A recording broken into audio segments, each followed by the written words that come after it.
17 дугаар зууны дунд үеэс Монгол улс Манжин ноёрхолд орж 200 гаруй жил дарлагдсны эцэст 20 дугаар зууны эхээр Манжин дарналаас гарчээ. Иймэрхүү Монгол улс он удаан жилээр хариг өргөний ноёрхолд байснаас үүдэн Монгол үндэстний уламжлалт ёсон шин зан үед өөрчлөлт бий болоо зогсохгүй монголчуудын үүсгэц зэг дээд хувцсан хүртэл Манжин нөлөө орж тогтсон хэв маягтай болсон байдаг. Тэгвэл бид өнөөдрийнхэн дугаарт Монголын уламжлалт хууль цааз Манжин үед хэрхэн өөрчлөгдсөн тухай мөн 20 дугаар зууны эхээр монголчууд ямар хууль цаазыг барьж түүнийг цэрэг цагдаа нар хэрхэн сахиулж байсан талаар өгүүлэхээр бэлдлээ. Бид энэхүү нэвтрүүлгээ Мон Судар хэвлэлийн газраас эрхлэн гаргасан монголчууд 20 дугаар зууны эхэнд номноос бэлтгэн хүргэж байна.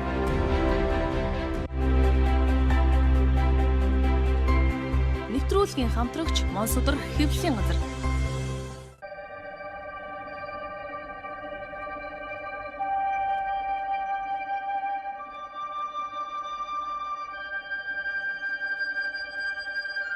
Монголд 13 дугаар зууны үед үйлдэл дээрээ баригдаагүй юм уу? Эсвэл хэрэг хүлээгээгүй хэнийг ч цаазаар авдаггүй байсан тухай рубрик тэмдэглэн үлдээжээ. Харин хэн нэгний эсрэг хэд хэдэн хүн нийлэн заргалдах аваас хэргийг улайлахаар тарчтаан зовоодог байжээ. Эрх зүйн судлаачдын бичснээр бол их засаг хуульд гэмт хэрэгтнийг бэрээдэхээс эхлээд цаазаараа хүртэл олон шатлалтай ялцааз байжээ. Мөн Плано Карпинигийн бичснээс үзвэл 13 дугаар зууны үеийн Монгол хуульд ташуураар газар тулах болон ташуураас суманд хүргэх, шувууны ангахай дэгдээхээ алах, хазаараар морио ороолгох, ясыг ясаар ташиж хугалах, сүү ундаа асгах, гэрд шээхийг цээрлэж хэрв аливаа хүн тэр бүхний санаатай үйлдвэл цаазалдаг байсан байна. Мөн хоол идэж байгаад хахвал гэрийн нэг онгорхой хэсгээр мөнөх хүнийг чирч гарган хороохоос гадна ноёны гэрийн босгонд хүн тэгдэж бүдрвэл өчиггүй амийн хөнөөдөг байжээ.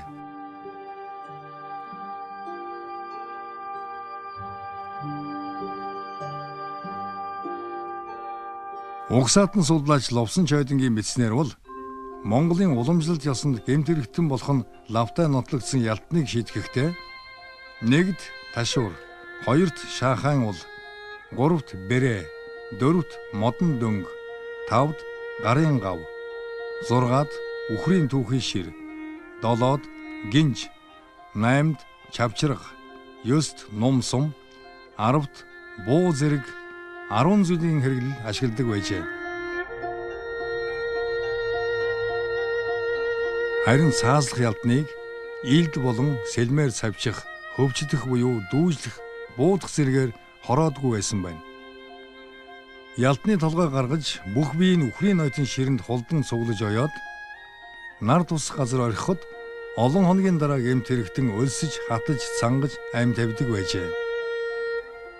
Харин Манжин үеэс савчих, хөвчлөх, огтчих гэх мэтийн харигс цаазууд хэрэглэгдэх болсон байна. Үүнээс хамгийн хүнд ял нь огтчих байлаа.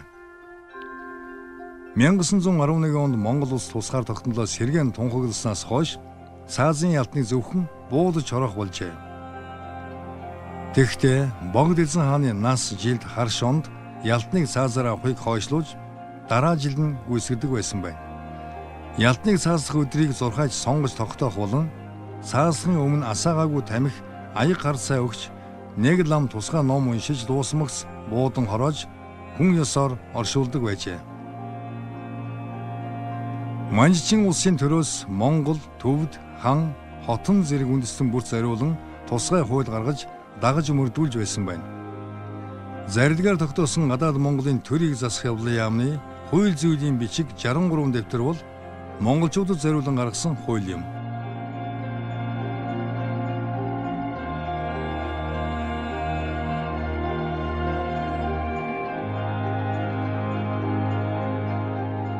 Шүүн таслах газар.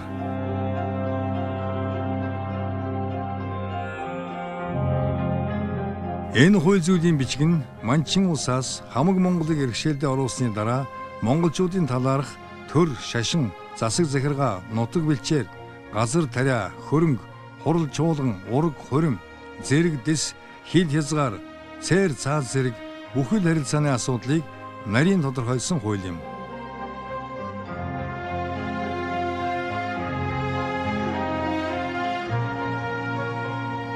Зардгаар тогтоосон Монгол улсын хууль зүйлийн бичгээс 548 дугаар зүйлд хаврын тэргүүн сарын шинийн 1-ний шинэлэг цагаалах өдөр. Тэр өдөр 5 дугаар жингийн цагт дотоод гадаад засаг хан, ван, бэг, бэс, гүн, тайж, тавнан, эфүү нарыг цөм ёс дээл өмсгөж өмнөд дундад хаалганаас гарах ороход бүрнээ сөвгдөж ухтуул өдүүлгэх зэргээр заасан байжээ.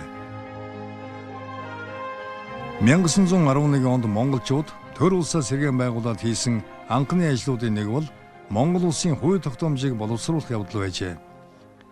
Энэ ажилд Богданы Зардгаар Монгол уламжлалын цааз хуулийг авч хэрэглэхээс гадна гадаад улс орнуудын төр, эрх зүйн баримт бичгүүдийг их хэлээр хөрвүүлэн ашиглаж байсан юм. Тухайлбал Америкийн хуульч дипломатч Хенри Витний тойрвсон Elements of International Law зохиолыг Төмөн улсын ердийн цааз хэмээн нэрлэж хятад хэлнээс монголчилсан бол дайчин улсын хууль цааз зэргийг монгол хэл рүүгээ хөрвүүлэн ашиглаж байжээ.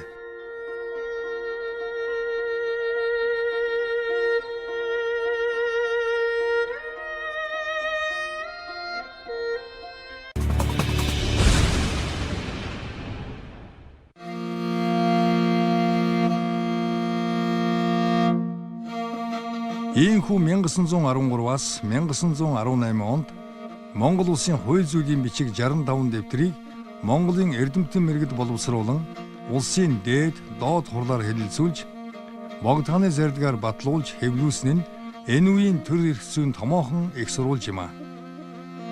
Эл хууль зүйлийн бичиг нь Монголын уламжлалт хууль цаазад анх удаа төрийн байгууллагын бүтэц, эрх хэмжээ, засаг захиргаа, нутаг дэвсгэрийн нэгж, түүний удирдлага, түшимлийн зэрэг дэв, цалин хүнлүү, татвар зэрэг нэгэд асуудлыг наривчлан зохицуулсан юм.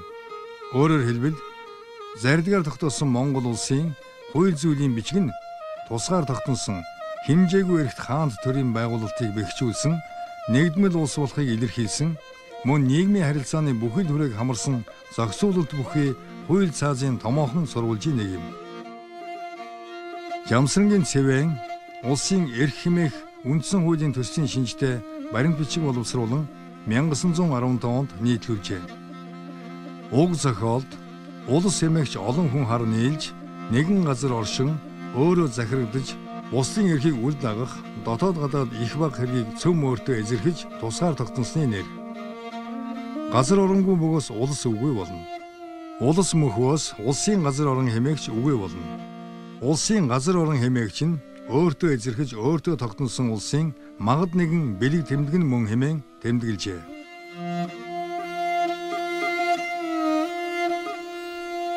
Харин хожим 1921 оны үндэсний хувьсгалын дараахан үндсэн хууль боловсруулах ажлын хэсгийг 1922 оны 5 сарын 19-нд Ардын засгийн газрын шүүх яамны сайд Хурц гүн Магсаржвар ахлуулан байгуулжээ. Энэ ажлын хэсэг нь урдын уламжлалт хууль цаазын бичгүүдээс авах гэхийг шүүн Европын олон улсын хууль дүрмийг харгалзан одоогийн засгийн үндсэн журам нийцүүлэн үндсэн хуулийг боловсруулах үүрэгтэй байлаа. Үүний дагуу Англи, Франц, Орос, Япон, Америк нэгдсэн улс, Бельги зэрэг улсын үндсэн хуулийн төслийг гадны болон дотоодын улс төрийн хүчин зүйлийн нөлөө шахалтаас улбаалan үл авч харин зөвлөд Оросын дэлхийн нийтэд шин дэглэм тогтоох санаарлалын нөлөөгөөр үндсэн хуулиа боловсруулан 1924 оны улсын анх дугаар их хурлаар баталсан юм.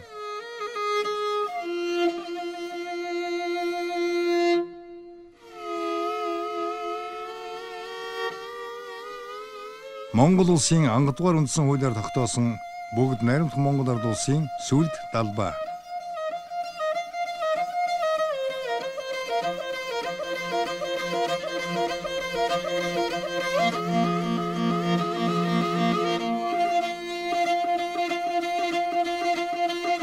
Мянган 1912 онд Манжийн төрийг халснаар дундад иргэн улс байгуулагдсан байна. Тэгвэл 1912 оны 100 хятадууд Монголын баруун зүүн өмнөдийн 5 замаар 20 мянган хятад цэргээ оруулсан учраас Монгол улс цэргээ эмхлэн тэднийг тосон байлджээ. Зевсгээс бусдыг өөрөөсөө гаргадаг байсан цэргийн багавтар бүлдэхүүн их хүрээ аймаг хошуудаас цэрэг элсүүлж агтмор амбан шар хоол хүнс дайчлан хангуулдаг болсон юм.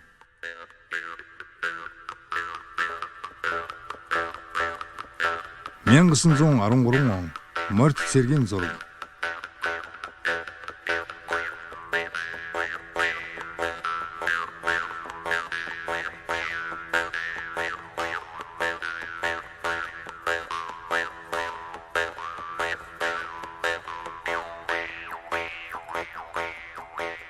(1912 онд Хужир улангийн Монгол цэргийн пулемет сумгийн орлогч дарга Сүхбаатар зэрэг 4 хүнийг богдож авсандан бодогт гүн хэрэгмээр хөхүүлэн шагнажээ. Хэрэгэн зэрэгээ илтгэх ёслолын хувцасгүй Сүхбаатарт Монгол хэл бичиг тоо бодлогын багш Цэйн Бэсэн ноён хувцас өмсүүлсэн гэдэг. Зураг дээр Сүхбаатар, Тогтох, Баяр, Бауж болон сургагч багш Давидов, Толбохин, Лопатин, Шойвнер.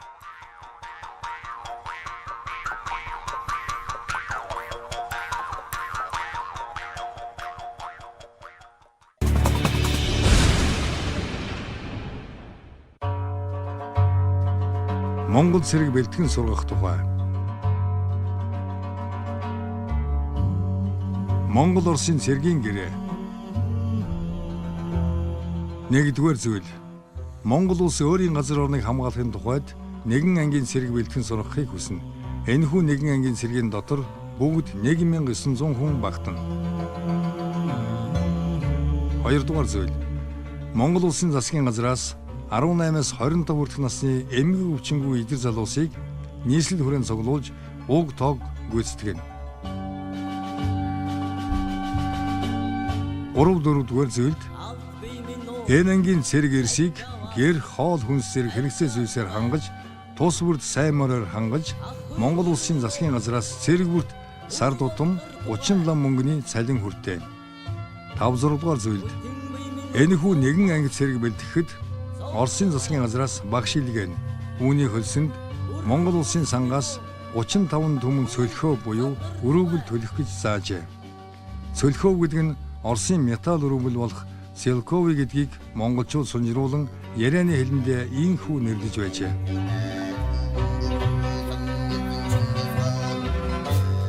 Амгалан сахиулагч гэрүүлийн хоёрын зураг.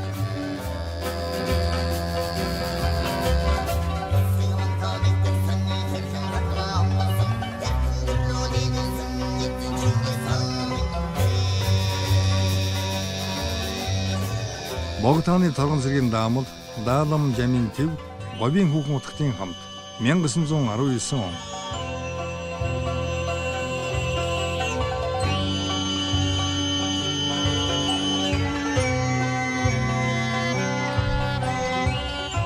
Нийслэл хүрээний амгалан сахиулах цэрэг цагдаа.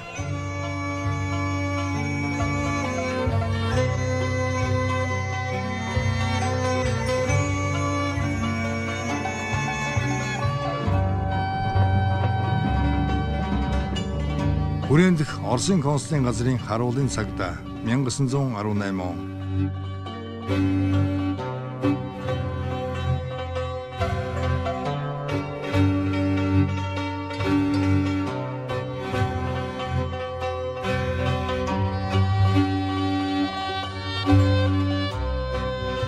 Шинээр тусаар тогтносон улсын хувьд улс орны аюулгүй байдлыг хангах зорилгоор Богдын засгийн газар байнгын айран байгуулах зорилт тавьж, энэ зорилтыг хэрэгжүүлэхийн тулд 1912 онд нийслэл хүрээний ойролцоох Хужир болонд цэргийн зохион байгуулалтад сургах, зэр зэвсэг эзэмшүүлэх талаар Хужир улангийн цэргийн сургууль их үүрэг гүйцэтгэжээ. Хужир болонд Монголын талбараас татагдж ирсэн залууст цэргийн эрдэм сургах үүднээс Оросоос сургагч багш урьж ирүүлэн ажиллуулж байжээ. Монгол хөвгүүдийг цэргийн эрдэмт сургах зорилгоор Богдхаанд Монгол улс болон Хаант Орос улсын хооронд 1913 оны 2 дугаар сарын 3-нд Монгол цэрэг бэлтгэн сургах тухай Монгол Оросын цэргийн гэрээг байгуулсан юм.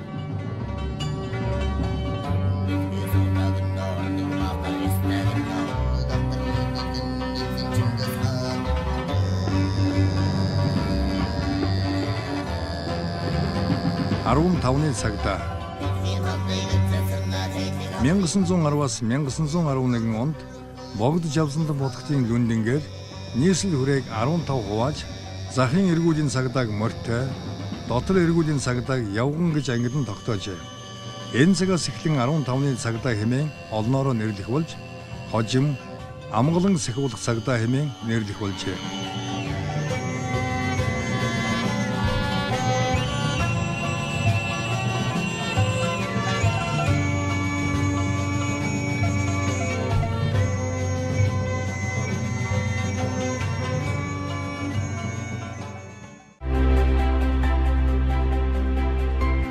Нэвтрүүлгийн хамтрагч Монсодрох хэвлэлийн газар.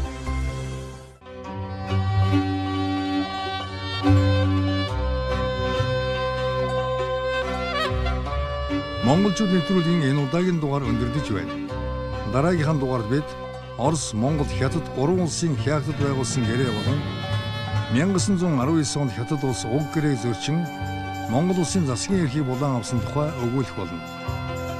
Бид энэ хүн нэвтрүүлгээ Монсодрох хэвлэлийн газраас эрхтэн гаргасан монголчууд 20 дугаар зууны эхэнд номноос бэлтгэн хүргэлээ.